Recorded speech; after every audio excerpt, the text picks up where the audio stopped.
রাজধানীর খিলগাঁও তালতলা সুপারমার্কেটে সন্ত্রাসী হামলার প্রতিবাদে বিক্ষোভ ও মিছিল করেছে ব্যবসায়ী ও বণিক সমিতির নেতৃবৃন্দ।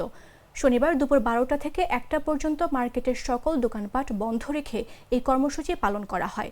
বক্তারা বলেন, শুক্রবার ভোর 5টা 20 মিনিটের দিকে মার্কেটের দায়িত্বপ্রাপ্ত নিরাপত্তা প্রহরী ও সুপারভাইজার মোহাম্মদ জালাল সর্দারের ওপর সন্ত্রাসী বাহিনী অতর্কিত হামলা চালায়। হত্যার উদ্দেশ্যে চাপাতি দিয়ে তাকে কুপিয়ে গুরুতর জখম করে পালিয়ে যায় হামলাকারীরা। এ ঘটনায় মার্কেটের ব্যবসায়ী মহলে চরম ক্ষোভ ও আতঙ্ক বিরাজ করছে। ইতোমধ্যে রামপুরা থানায় এ নিয়ে একটি মামলা দায়ের করা হয়েছে।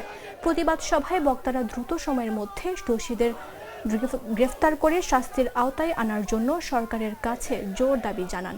এ সময় খিলগাঁও 1 নং ওয়ার্ড বিএনপির জয়েন্ট সেক্রেটারি জাভেদ রায়হান সহ অন্যান্যরা উপস্থিত ছিলেন।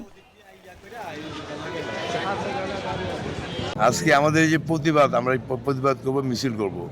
আমাদের যে ছেলেটা ইনজুরি হয়েছে ওর নাম হলো জালাল হাওলাদার, না জালাল শিকদার, জালাল সর্দার।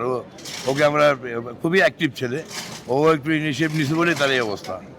সে ইনিশিয়েটিভ নিছে বলেই তার এই অবস্থা। আর কি বলবো বলে, ও মনে 2-3 মাস যাবত আসছে এখানে। ও বিভিন্ন কিছু ফাইন্ড আউট করছে আমাদের নলেজ, দায়িত্ব ছিল। তো তার জন্য আপনারা দোয়া করবেন। ওই যে বাজে পানির বাজে যাওয়ার সংসার আছে, আছে। আর আমরা একটু বললেন, আপনি করেন যে আমরা তার পক্ষেই প্রতিবাদ সভা করতাম। এই ঘটনার কারণে প্রতিবাদ সভা করব, মিটিং করব। এই ঈদে জামা জুতো অ্যাক্সেসরিজের ডিসকাউন্ট।